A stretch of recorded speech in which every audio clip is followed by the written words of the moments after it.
할렐루야. 하나님께 영광의 박수 올리겠습니다. 주님께서 우리 기도 들으신 줄 믿습니다. 우리 옆 사람 같이 우리 같이 한번 인사하겠습니다. 주님께서 당신을 사랑하십니다. 네, 다시 한번 인사하겠습니다. 참 잘 오셨습니다. 한 번 더 인사합니다. 주님께서 당신과 함께 하심으로 반드시 좋은 일이 일어납니다. 아멘. 반드시 그런 역사가 있을 줄 믿습니다. 아멘. 오늘 우리가 읽었던 본문 고린도후서 10장 3절에서 8절 말씀 가지고 모든 생각을 사로잡으라. 한번 같이 한번 해볼까요? 모든 생각을 사로잡으라. 아멘. 자, 이 제목을 가지고 말씀을 나누고자 합니다. 우리 모두는 마음과 전쟁 중입니다. 이러한 내면의 전쟁은 누구에게나 예외 없이 우리 모두의 이야기입니다. 이 내면의 전쟁은 오늘날의 이야기가 아니라 오래오래 전부터 이어져 온 그런 현상입니다. 2000년 전 사도 바울도 그러했습니다. 사도 바울은 우리의 싸움은 육신의 힘이나 육신에 속한 것을 가지고 싸우는 것이 아니라 견고한 진도 무너뜨리는 하나님의 능력이라 하면서 내면의 전쟁에 대해서 말씀을 했습니다.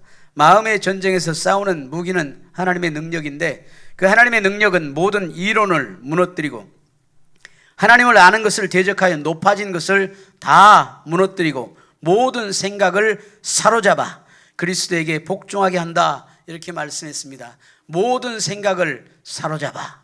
한번 따라서 해보십시다. 모든 생각을 사로잡아. 네, 우리 생각이 이렇게 돌아다니는데 그 생각을 사로잡아. 딱 붙잡아가지고 이 생각이 하나님의 뜻에 합당한 생각으로 바꾸라, 이 얘기입니다. 자, 이렇게 요즘 최근 나온 책 중에서 카일 아이들먼이 쓴 책이 있는데 그리스도인의 생각 사용법이라는 책이 있습니다. 원제목은 Every Thought Captive, 이 모든 생각을 사로잡으라는 책입니다. 이 책은 생각이 우리의 삶과 신앙에 미치는 영향이 얼마나 큰지 영적으로, 과학적으로, 의학적으로, 심리적으로, 사회학적으로 접근해서 우리의 신앙을 점검하게 하는 그런 책입니다. 우리의 생각이 우리의 삶의 모든 영역을 지배하고 다스린다, 이런 이야기입니다. 요즘 우리에게 문제는 이 지나친 많은 정보가 우리의 정신을 흐트러뜨리는 데 있는 것입니다. 그래서 성경을 읽고 묵상하고 조용히 하나님의 음성을 들으며 그 말씀을 삶 가운데 적용시켜 나갈 시간이나 여유가 많지 않다는 데 있습니다. 우리의 삶의 진정한 변화는 어디에서 오는 것입니까? 바로 생각에서 오는 것입니다. 그래서 인생의 진정한 변화의 열쇠는 외적인 행동을 교정하거나 의지력을 키우는 것이 아니라 우리의 생각을 사로잡는 데 있다는 것입니다. 이 카일 아이들먼은 모든 것이 레브로부터 온다. 레브를 지키라, 이렇게 이야기합니다. 레브. 이 구약 성경 사전에 따르면 이 레브는 양심과 도덕적 인격이 있는 곳, 그리고 또한 지식과 지혜가 있는 곳이라고 이렇게 기록을 하고 있습니다. 그래서 잠언서에서 내 마음을 지키라, 이렇게 이런 그 성경 구절이 있는데 이 말은 네 정신을 지키라 혹은 내 생각의 영역을 지키라, 이런 의미와 같은 것입니다.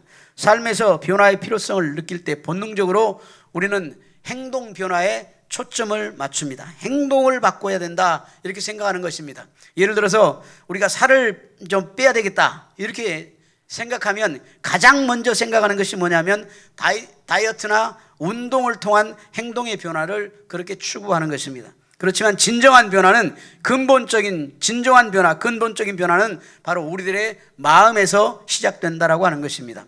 예화를 하나 드리겠습니다. 여러분이 이제 무등산을 산책하다가 잔뜩 오염된 실개천을 만났다고 한번 가정해 보십시다. 이 실개천 위로 쓰레기들이 둥둥 떠다니는 것입니다.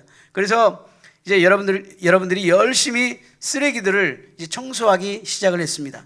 몇 시간이 지나고 보니까 이제 개천이 한결 깨끗해졌습니다. 그런데 그 이튿날 무등산 실개천에 다시 올라가 보니까 전날 청소를 하기 전과 똑같이 쓰레기가 둥둥 떠다니는 것입니다. 그래서 이제 여러분이 몇 시간 동안을 또다시 쓰레기를 다시 치웠습니다. 그런데 그 다음 날도 역시 마찬가지로 그 실개천은 여전히 쓰레기가 둥둥 떠다니는 것입니다. 여러분 다시 미친 듯이 그 쓰레기를 치웁니다. 그 다음 날에도 실개천의 상태는 여전히 마찬가지로 엉망진창입니다.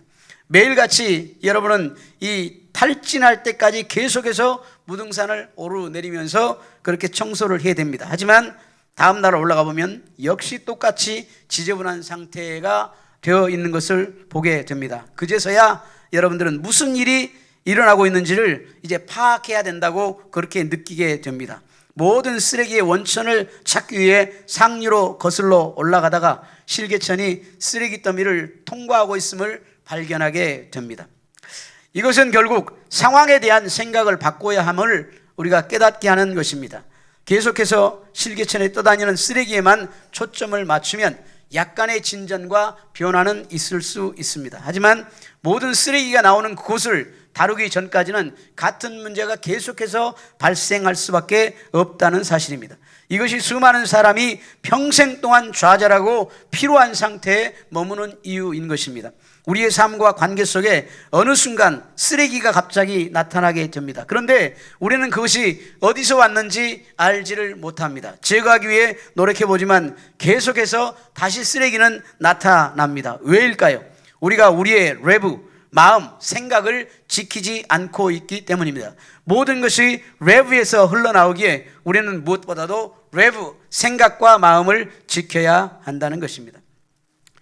그럼 우리의 삶에 복되고 성공적인 신앙생활을 방해하는 견고한 진들에는 어떠한 것들이 있는지 우리가 살펴보고 그런 견고한 진들을 무너뜨리는 무기, 즉 하나님의 능력은 무엇인지 한번 살펴보겠습니다. 첫째는 불안의 문제입니다.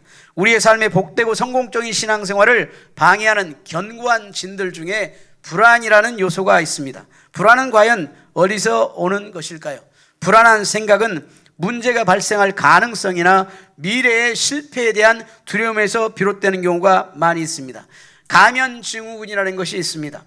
이 증상은 성공한 리더자들에게서 자주 나타나는데 자신이 현재의 성공이나 지위를 누릴 만한 자격이 없는 사기꾼처럼 느껴지는 경우가 있다는 것입니다. 이런 생각은 자신이 사기꾼이라는 사실이 드러날지도 모른다는 그런 불안감으로 이어진다고 합니다. 흥미로운 점은 이 가면증후군이 그냥 일반 사람들에게 나타나는 것보다 큰 성공을 거둔 사람들 사이에 특히 자주 많이 나타난다고 합니다. 이런 생각을 가장 하지 않을 것 같은 사람들이 오히려 이런 생각을 가장 많이 하는 셈인 것입니다. 불안에도 이 패턴이 있는데 그 패턴은 세 가지로 나타납니다. 첫째는 타인의 시선에 지나치게 신경을 많이 씁니다. 남들이 나를 어떻게 생각할까? 이 타인의 시선에 지나치게 신경을 많이 쓴다. 남들과 비교해서 자신을 비하한다. 부정적인 생각과 비판적인 자기 대화에 빠진다는 것입니다. 사람들이 나를 어떻게 생각하는지를 지나치게 생각하다 보니까 내 안에서 불안의 패턴이 나타납니다. 잠언서 29장 25절 말씀에 보면 사람을 두려워하면 올무에 걸리게 되거니와 여호와를 의지하는 자는 안전하리라. 할렐루야.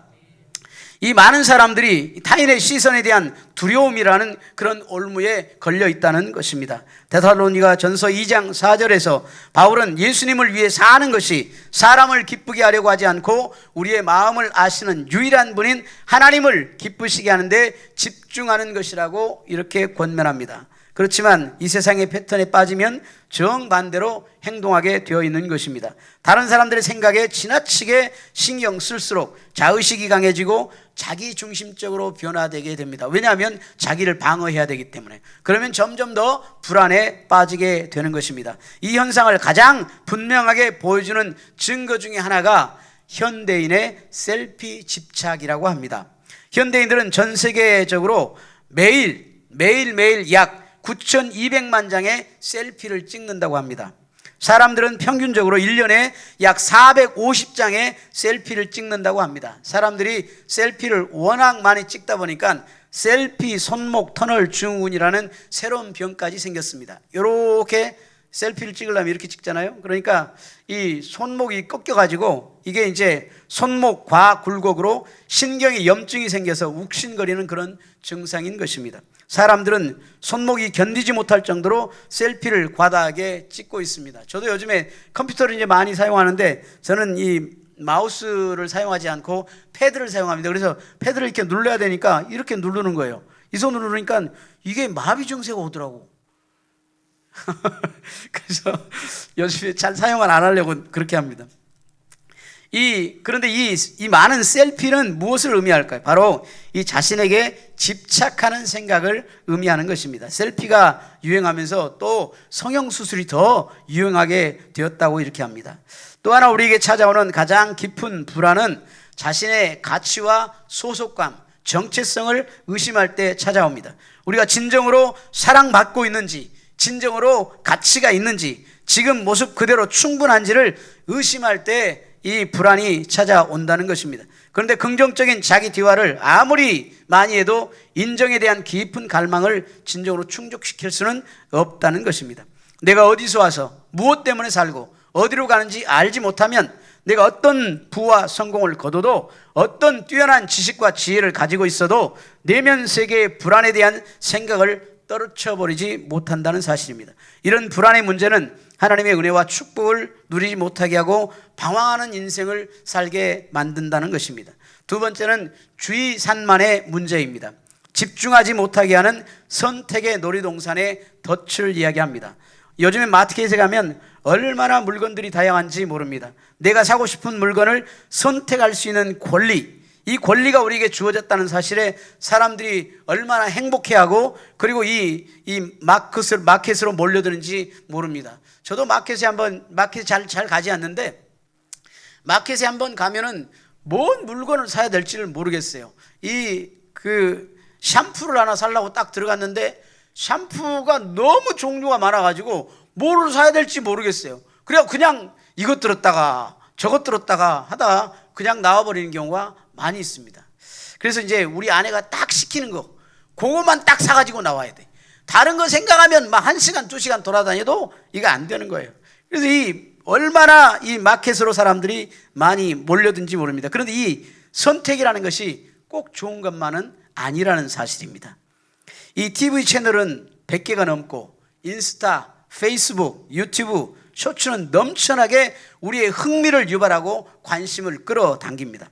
사회학자 레나타 살레츠는 이렇게 말합니다. 선택사항의 증가는 우리의 삶을 완벽하게 맞춤화할 수 있게 해준다고 하는데 선진국들에서 실제로는 그것이 더 많은 만족을 낳기는커녕 불안을 가중시키고 열등감과 죄책감을 키우고 있으니 어찌된 일인가 이렇게 이야기를 했습니다.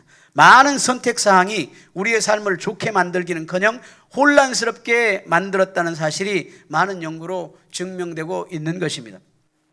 베리 슈워츠는 The Paradox of Choice, 이 선택의 심리학에서 이렇게 말합니다.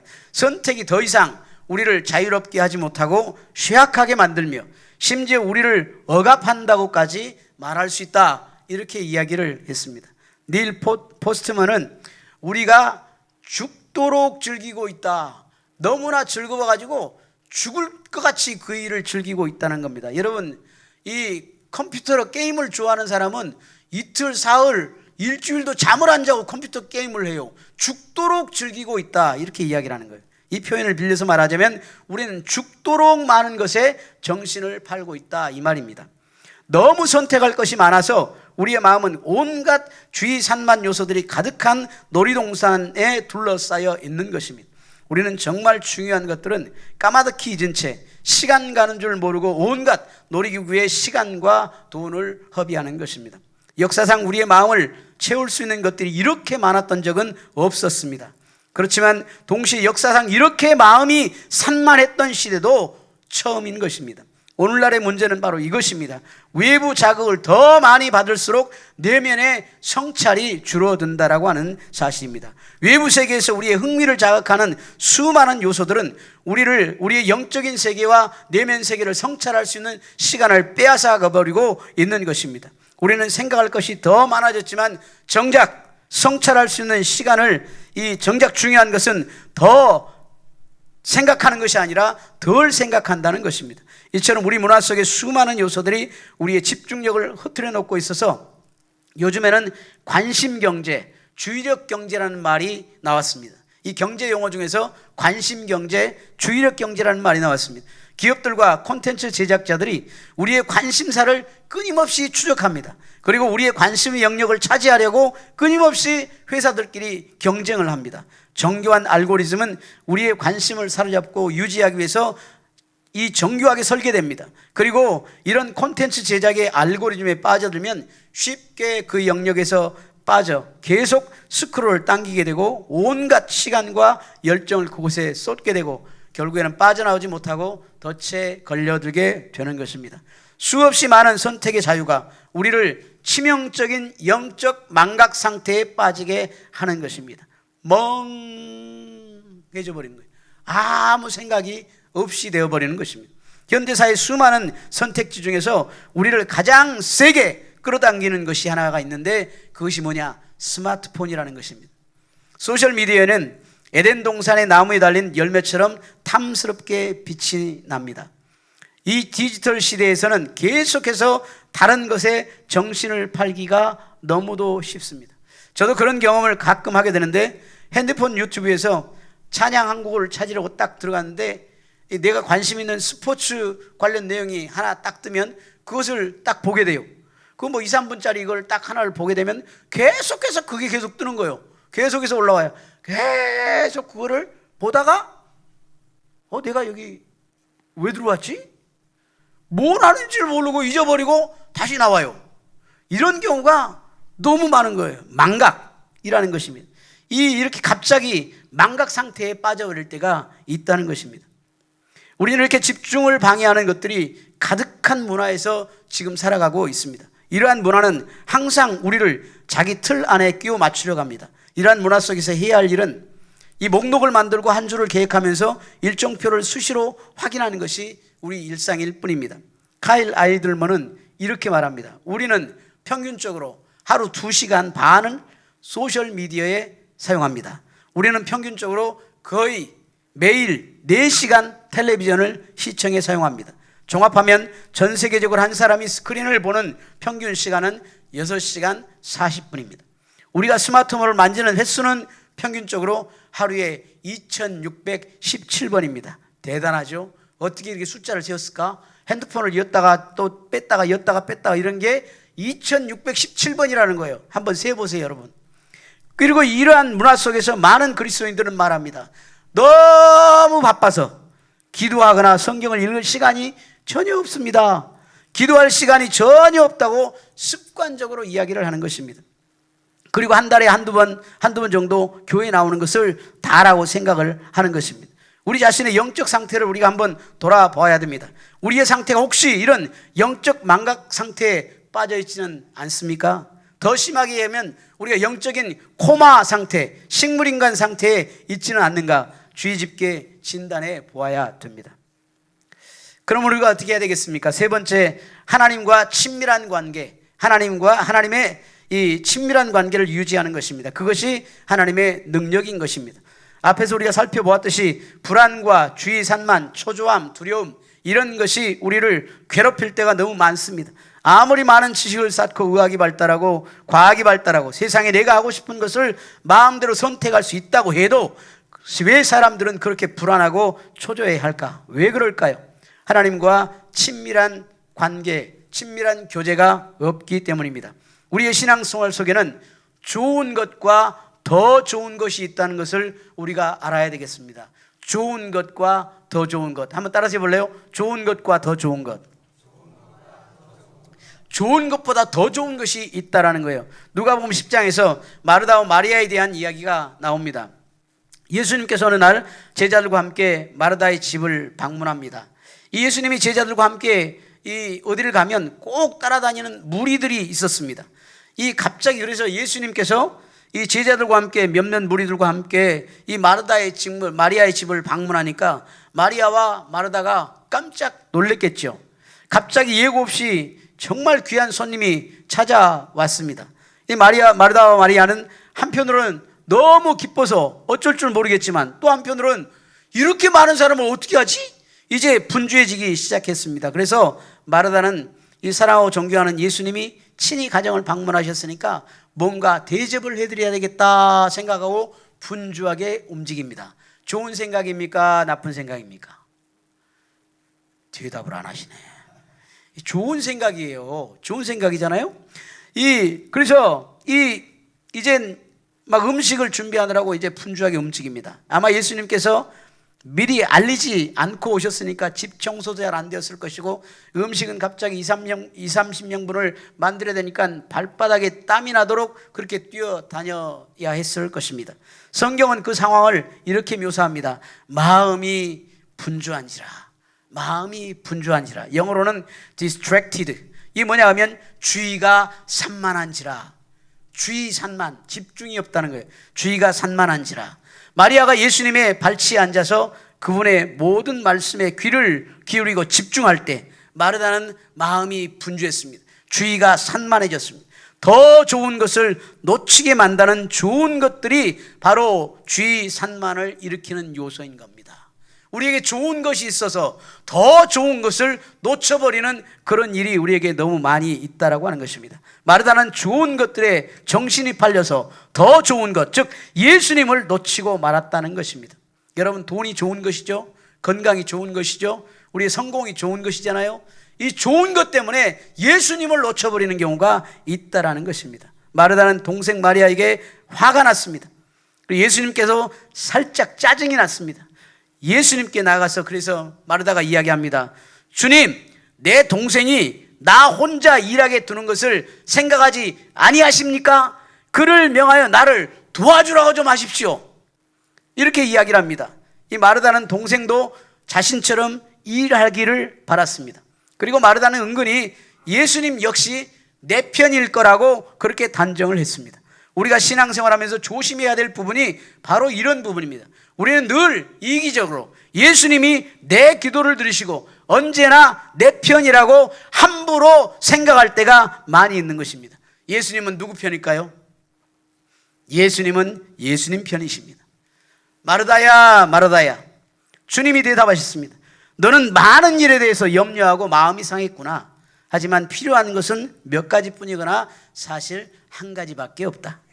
예수님은 마르다가 좋은 것을 선택했을지 모르지만 마리아는 더 좋은 것을 선택했다고 그렇게 알려주셨습니다. 예수님은 마리아에 대해서 이렇게 말씀하셨습니다. 마리아는 더 좋은 것을 선택했고 그 누구도 그것을 빼앗지 못할 것이다. 누가복음 10장 24절입니다. 성경 원문에 빼앗지 못할 것이다의 동사는 아파이레 테세타이라고 이야기합니다. 아파이레 테세타이. 이게 미래 수동형인데요. 이 말은 무슨 말이냐면 절대로 빼앗기지 않을 것이다. 절대로 빼앗기지 못할 것이다 라는 얘기입니다. 여기에는 보장성과 영원성을 표함하고 있습니다.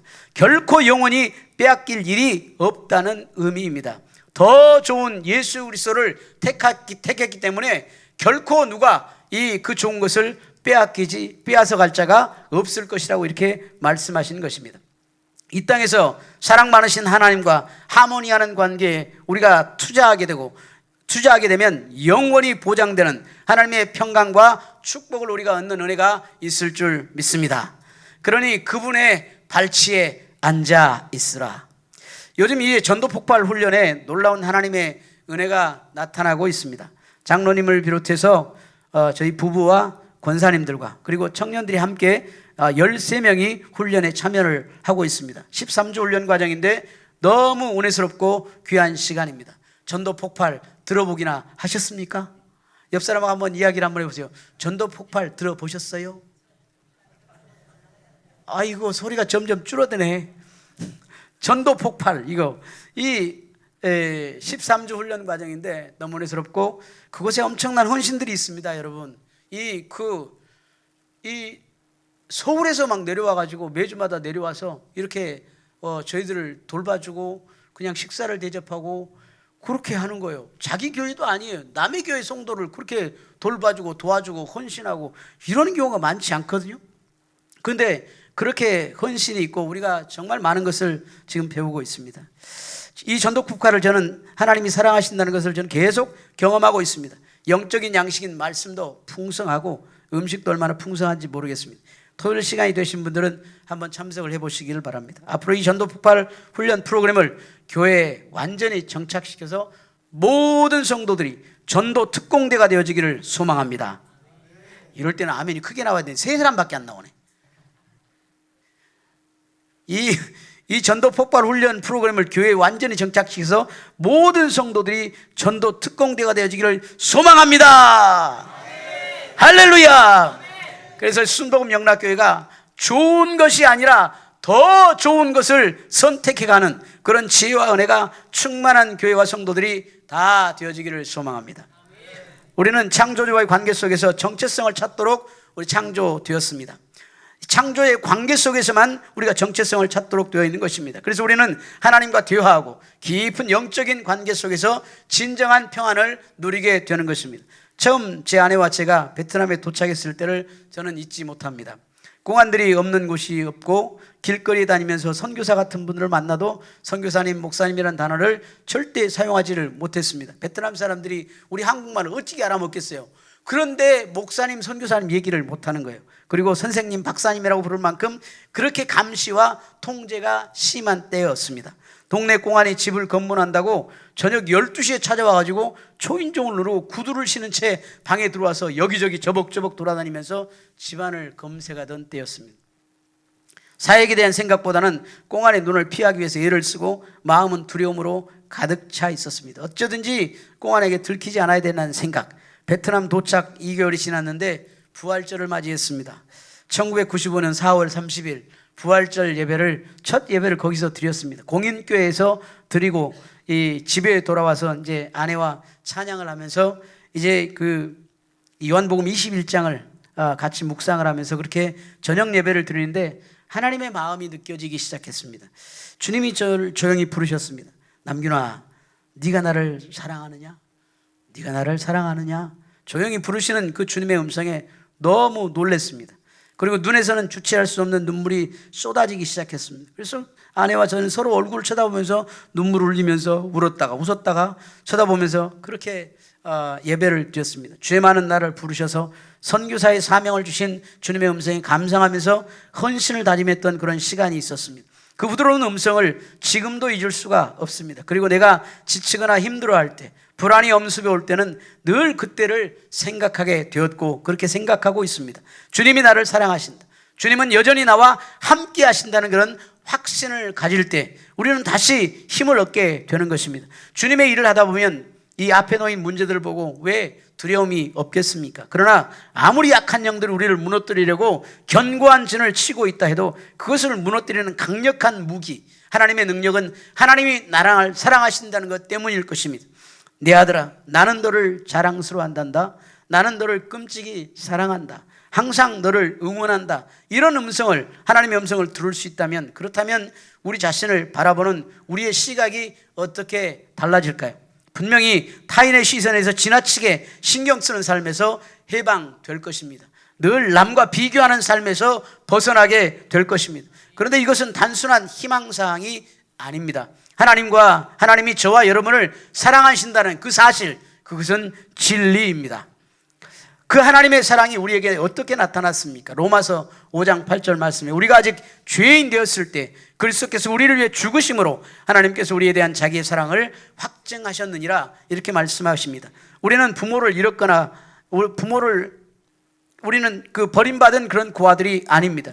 우리는 성령을 통해 하나님의 자녀로 입양되어 하나님의 상속권을 가진 그런 하나님의 아들이 되었습니다. 로마서 8장 17절에 보면 자녀이면 또한 상속자 곧 하나님의 상속자요 그리스도와 함께 한 상속자라, 이렇게 말씀하고 있습니다.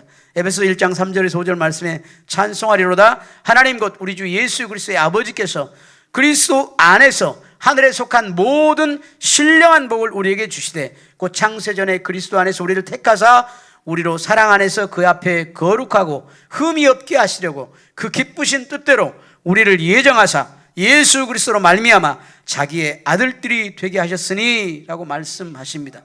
우리에게는 우리를 무조건적으로 사랑하시고 늘 우리를 응원하시며 우리를 기뻐하시는 아버지가 계십니다.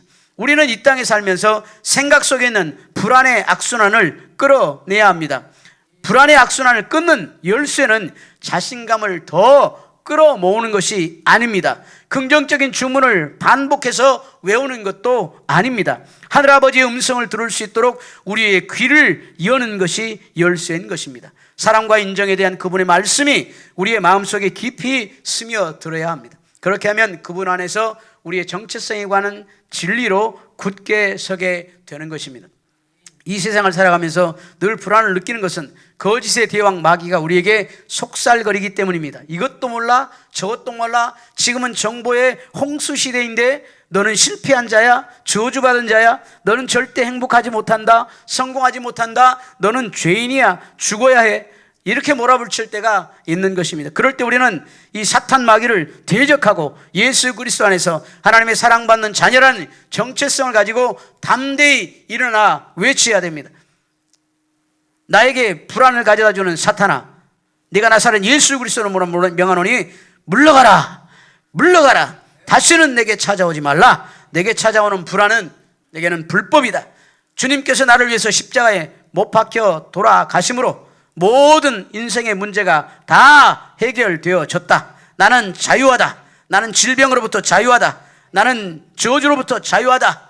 나는 죽음으로부터 자유하다. 이렇게 우리가 외치는 것입니다. 불법을 행하는 사탄아, 내가 그리스도 예수 그리스도를 명한다. 떠나가라. 이렇게 외칠 때 하나님의 역사가 우리에게 일어날 줄 믿습니다. 한번 저를 따라서 해주시기 바랍니다.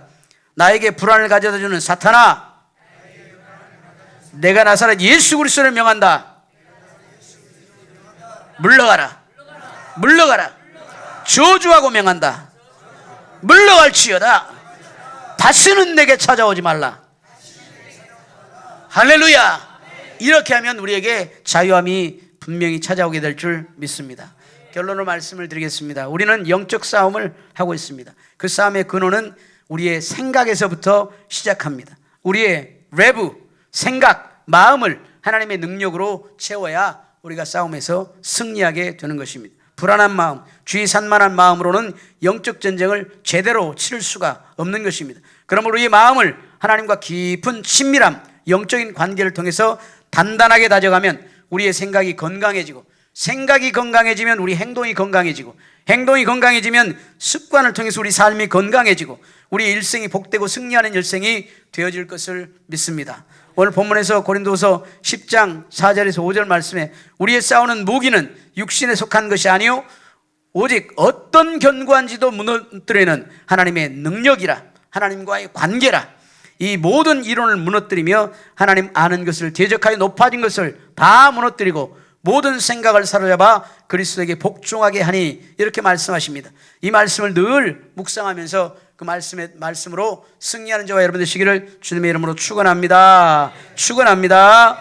오늘 시간에 말씀을 생각하면서 한번 기도하겠습니다. 하나님, 날마다 우리 영적인 우리 전쟁에서 승리할 수 있도록 우리의 생각을 사로잡아 그리스도께 복종하는 삶을 살아갈 수 있도록 하나님 축복하여 주옵소서. 우리 주여 한번 부르시고 기도하겠습니다. 주여, 할렐루야, 할렐루야. 좋으신 아버지 하나님, 주님 은혜와 사랑을 감사합니다. 하나님, 우리를 아버지는 세상 가운데 있지 아니하고 아버지 주님 안에 있도록 우리를 주님께로 인도해 주셔서 주님 고맙고 감사합니다.